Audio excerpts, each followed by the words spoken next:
Rotary Club of Half Moon Bay with the classification Financial Services. My name is Mitone Griffiths. And I'm here today to talk about Shelterbox because like many of you, or all of you, we've had our Rotary moments, right? And Shelterbox is, my Shelterbox experience was one of those Rotary moments that I'll share with you. Many years ago, let me step back, I've been in Rotary for 11 years now. And just like you, I was sitting in my club meeting, we're a lunch club, and I'm sitting there listening to some guy come in and, it's just some Shelterbox rep comes in and talks about his experience at Haiti, and it was great, moving, all that. Didn't think about it again, because it was not important to me at that time. But I'm a Filipino, and in 2013, when Typhoon Haiyan happened, that was the year that my grandma said, hey, you're coming back to the Philippines because you need to spend Christmas with me. So she had this grand plan of having all her grandkids and great-grandkids coming back to the Philippines. And we're from all over now. We've all moved everywhere else. And so she wanted us to spend Christmas with her and to lure us for Christmas, because I've got 2 kids, and taking off for Christmas to the Philippines for 2 weeks is expensive. It's a long trip. 2 weeks is not enough time to go away and spend 14 hours on an airplane one way. So she says, I'm going to plan this family vacation on this remote island with long white sand beaches. And so we said, all right, Grandma, for you, we're going to do this, because we love you and we want to spend Christmas with you. But in November, prior to Christmas, Typhoon Haiyan happened, and it was the biggest typhoon that went through. It was a super typhoon that went through the Philippines. Now, the Philippines gets like 6 major typhoons a year, but this one was bigger than big. Like, it was huge. They were saying it was almost 200 miles an hour with surges like ridiculous. So it was wiping out quite a bit, and it was all over the news. And like most of the other Filipinos that live outside of the country, we wanted to help.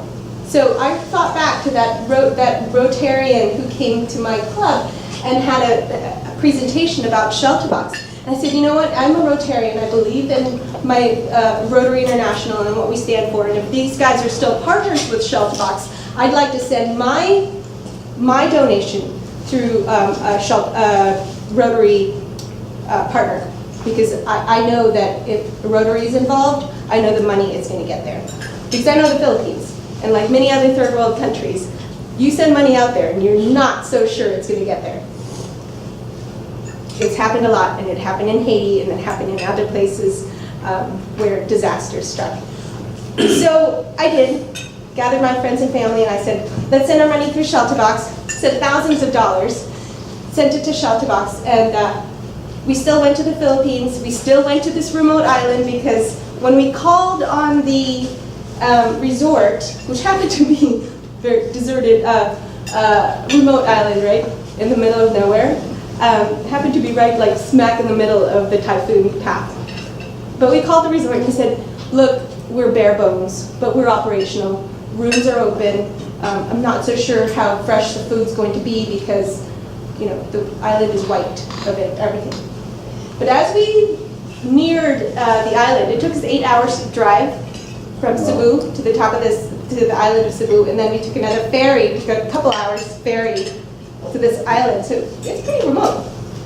And this is what we saw. Beach still littered with debris from this is 6 weeks after the typhoon. Beach was still littered with the debris from the typhoon. Boats are beached, they've got holes in them. Local fishermen can't use them. The trees are still stripped of their leaves. And a lot of tents on this little island. And at that moment, was like tears in my eyes. Oh my God, my money is on that island. That's all I could think of was Rotary came through and Shelterbox came through, because this island is not easy to get to, but I'm seeing a lot of tents all along that island. And I remember thinking, when I get back, I am going to call my local Shelterbox person and I'm going to tell them I am going to be their spokesperson, because I believe in it. I know that these people, when I went and walked down that beach on either side of that resort that we stayed in, which by the way was really bare bones, I went and talked to them. They had help from Shelterbox. They started getting tents within a week. And imagine, if it took us that long to get to this resort, 6 weeks after a disaster, imagine what it was like right after. So it's really, really important for me that I know if I'm going to give my money to an organization, that that organization is going to come through. There's so many relief agencies out there. Everybody wants to come to their aid. You know, when disaster strikes, earthquakes, hurricanes, fires, and so on.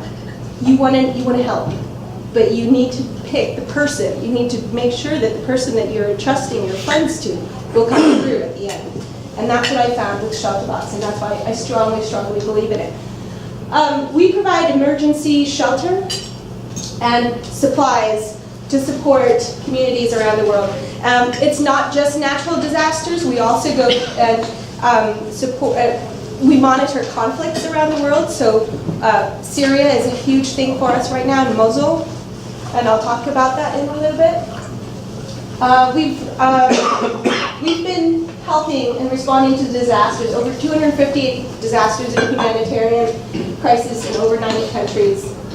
Over 1 million people have been sheltered. And we will get aid to you however means necessary, by whatever means necessary. We're going to, of course, try and use free transportation as much as possible if we can. British Airways gave us their cargo hold at one point to get to Haiti. We use local military transport to get to some places also. And then when we're in country, we work with local Rotarians, and that's how we get to the places that we need to go. Just various means of delivery. Our Shelterbox response team members will go and will not let go of a box or material unless it's delivered to the person that it's intended for. What's in a box? I don't know if you've seen our Shelterbox displays before, but this is our initial box idea. It was going to be a hard plastic box with a tent inside. The tent is going to be geared for whatever that region needs. So if it's going to be a warm weather region, airier tarps to cover for rain and wind shelter, and then mats for the flooring. It could be more insulated for colder climates. So it depends on what region it is. It's going to be outfitted accordingly. But definitely, it's going to have cooking, a stove, cooking pots, because they're going to lose most people in that kind of environment are not going to have these things. Coloring, things that we don't think about, and it's really important, we need activities for the children. So they have activity books for the kids because they're the most vulnerable at that point. One thing that we added here recently was a partnership with Luminade, and Luminade is a light source that was developed by these two wonderful women. If you saw that Shark Tank episode back in February, these two women created this light source, and it's about this big. It's like a giant Ziploc bag, and you fill it with air, zip it closed, and you put it outside in the sun for a little while, and it provides light. It's a light source, reusable light source for like 16 hours. It's a remarkable piece of equipment that costs nearly nothing. So wonderful partnership with Luminade, and so that's one of the things that we have in there. And we also have a water filtration system. At one time it was LifeStraw, and I can't remember the one that we are using right now. But also notice that there's a saw, hammer, and all that stuff to help repair whatever existing house they have. Since Typhoon Haiyan, we came out with these. We're always developing and changing what we do as we've learned from past deployments. And Typhoon Haiyan, we learned that we could serve more people if we go with smaller things, because not everybody needs a full tent. Not everybody needs all of the things that come in the big kit. So we have the shelter kits, which provide a hammer, nails, tarps, basic things that are going to help them put back together the roof on their house or the siding that blew out or something. What's really nice about this, and I found this when I was in the island of Bantayan in the Philippines, is that it provides them with a source of means to provide themselves with income. The nails and the hammer and the saw and all of that, they can rent themselves out to people and give themselves income. For some of these people, they've just lost everything. So for the fishermen, for example, they just had no more source of income because their boats were destroyed. So this was really good. We get to serve more people with shelter kits because it's less expensive to put together, but also you get to, in the same space that it would take a box, a full shelter box, you get several more shelter kits to send out. So deployments are quicker. How we use Rotary International. The success of Shelterbox really comes with the partnership with Rotary International, because once you're in country, the local Rotary clubs are the ones that help us get to where we need to go, get to the most. What was really interesting is if you look back at all the news footage from Typhoon Haiyan in the Philippines, everyone was, CNN and everybody was in Tacloban, and that's everybody heard about Tacloban. Well, Tacloban wasn't the only area hit. Yes, it was a major city that was hit, but guess what? Bantayan Island was far away from Tacloban, and that's where Shelterbox is. Shelterbox does not go to where most of the news coverage is going to be. It's going to be on the outside where, it's going to be harder to get to. And we are successful deploying there because we work with the local Rotary clubs. And also just getting into the country, Shelterbox helps, local Rotary clubs will help us get into the country a little bit faster than other places would. The other thing is, Rotary International is one of our major fundraising sources. Most of our funding comes from Rotary clubs. Some things that are important to note, I mentioned there are 6 major typhoons in the Philippines, or in that region. That's because we monitor the weather patterns all over the world. So we know where to send our stores. So we have stores in different parts of the world. We like stockpile them in different areas in anticipation of an event. Whether it's going to be a natural event, like weather-related event, or it's going to be a political conflict.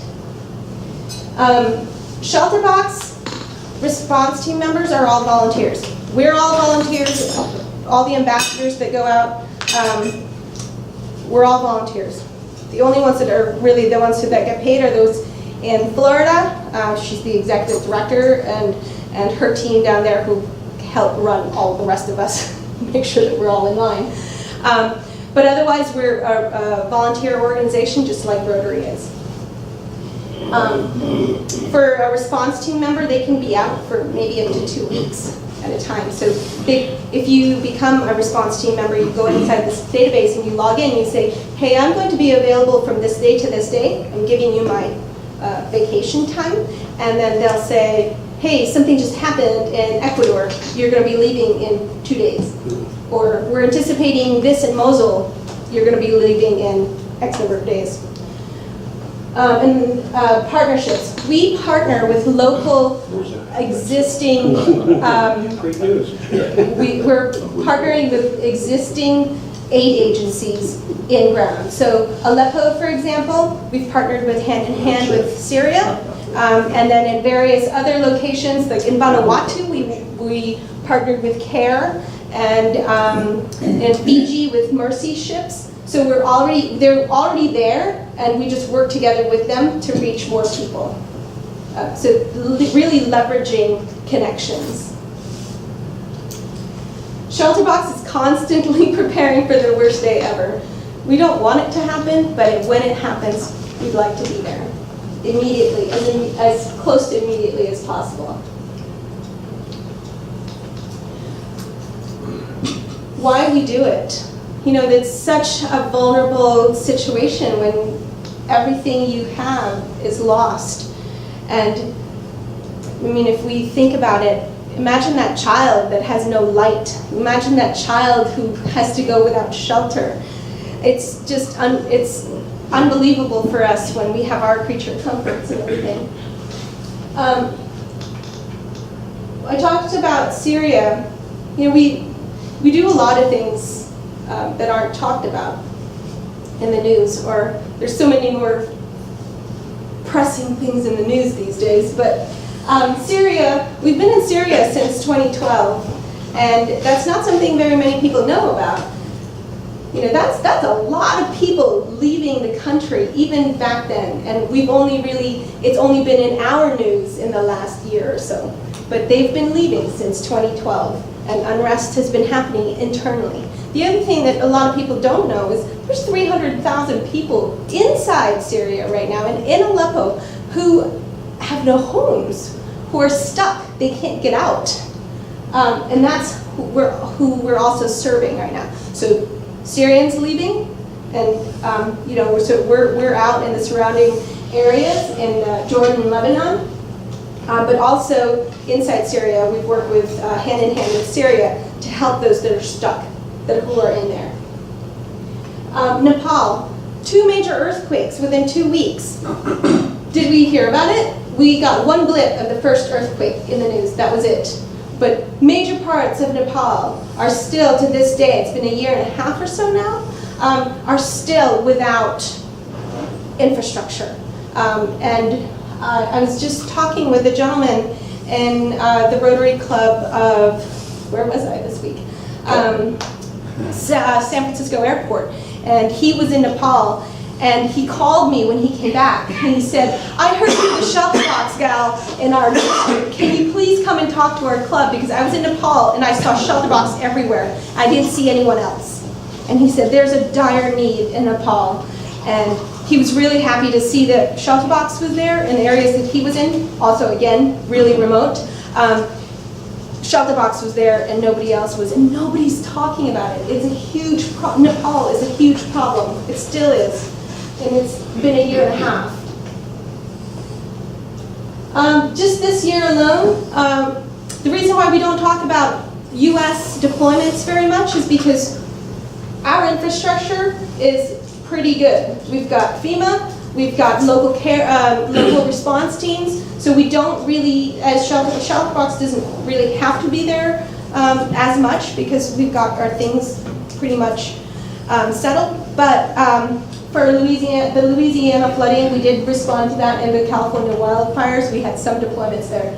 But the Peru earthquake, which happened, you know, we were able to respond to that one pretty quickly. Mosul, we were tracking this for the last few months since, in Mosul, you know, that happened like in the last few days or so. But we've been tracking that since at least August, if not before then. Yeah. In Syria, 300,000 people can't get out, and 60% of them are children. Very vulnerable, women and children, very vulnerable people, and they can't get out.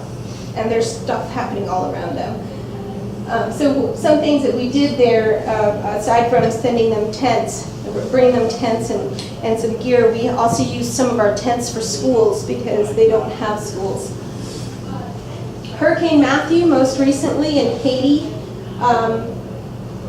that's the thing that we've had in the news recently. You know, I just want to just step back and point out there's a huge difference between Shelterbox. You know, when I went to the Philippines, I saw everyone there: Samaritan, USAID, and China. There's a lot of tents from China, and so on. But the thing that the differentiating factor with Shelterbox and others is that we are one of the first responders in the situation because we get ahead of things, because we're monitoring things closely, especially weather, and we are pre-positioned in different places, but also our Shelterbox response team members are trained to make sure that they don't just drop the stuff off at the port or the airport. They will actually wait with that box until they get through customs and actually go and deploy them immediately. Many times, a lot of aid comes in. This happened in the Philippines, it happens in Haiti. Many times aid comes in and it gets stuck at the airport because nobody thought about, well, what happens after the port? Who's going to actually take that material and distribute it to the people?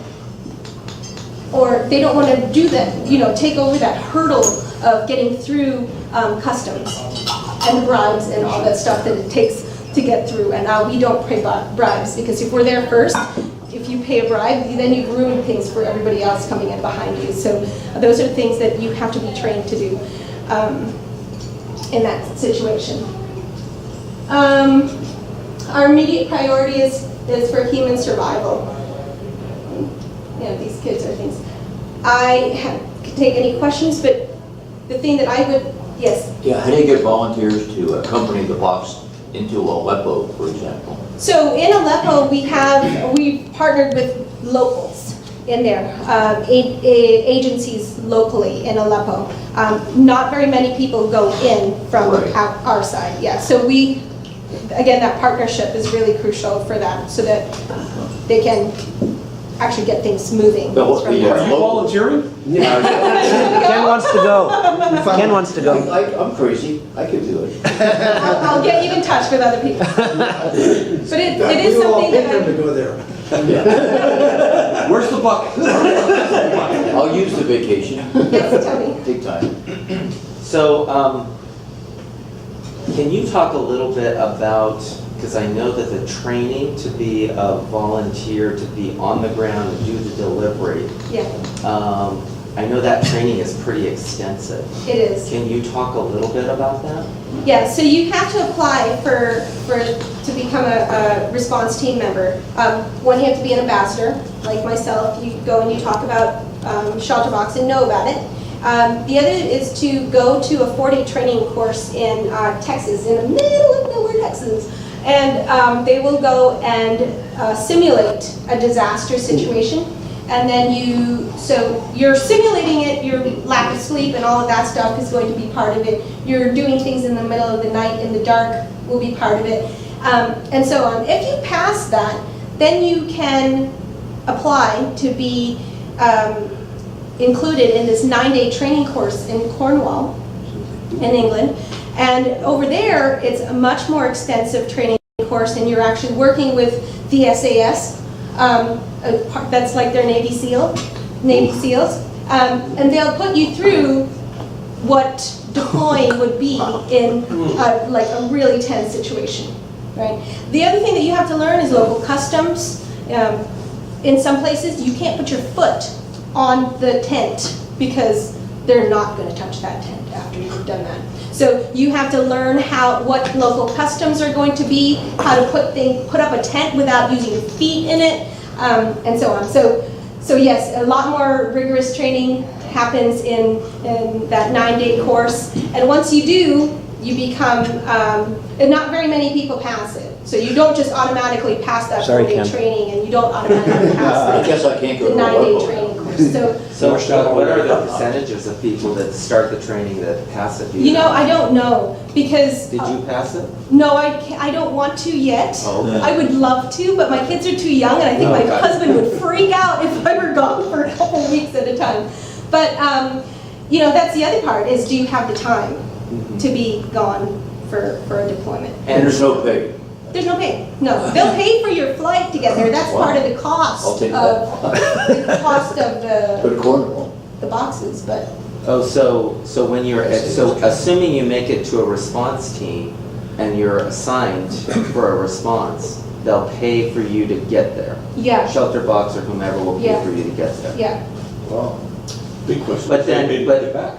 Yeah. yeah. But all of the other expense, like the expense to go to Texas, the All expense on to go you. to Cornwall, that's all your contribution. So the SAS type of training in Cornwall, so what are they trained to dodge bullets and things like that? I think more, what do you do in tense situations, because people will want to take that stuff away from you, right? They're clamoring for supplies. They really want these things. Well, how do you protect it? You can't let go of it. And then also, how do you protect yourself from the people that are asking you to pay them off so that they'll let you through? So all those situations, not just the physical hardship that you're going to have to go through to get your boxes from A to B, but also the mental and diplomacy type things. But I think they're calling time on me. So One last question. one last one. Have you been any injuries or fatalities of volunteers? Yes. We had one. He was not a Shelterbox response team member, but he was a partner in Aleppo. Yes. He was shot on one of the buildings. Wow, it's motivation not to go. Yeah.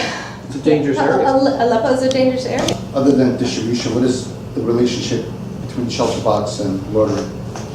Well, definitely using the local Rotary clubs to know where we need to go when we get to a deployment area, and also how to get around there. And if we need help getting into the country, we'll contact local Rotary clubs, because more often than not, the Rotarians are very well connected everywhere you go, so they'll be able to help us through.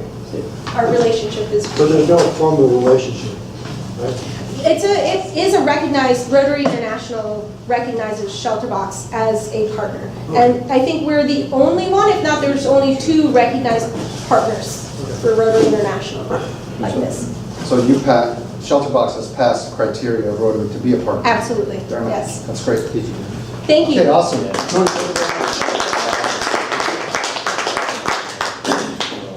All right, thank you very much. I'm glad you brought more information to us. I knew a little bit, but that's great. Thank you very much. That's why I make checks. Let's do the Jim. Oh yeah, you have the Okay. They're in here. Tony's going to pick one. You guys are honest anyway, so what difference does it make? And the winner is 320. I won for change. 320. I have it. Ken Housley. Yeah. It's my first time. Oh, full. Yeah. Take the one and go. there you Here's the winner. Okay. You go. We got it. Yeah, double check. Is that right there? No, it's mine. Recount. He switched tickets on you. This will bring in Shelterbox. All right. Jerry, can you please lead us to the 4-way test, Jerry? Of course. Can we all stand? Of all the things we Think, say, and do. Is it the truth? is Is it fair to all concerned? Will it build goodwill and better friendships? Will it be beneficial to all concerned? Thank you very much, everybody. Thank Have a great weekend. Good luck with your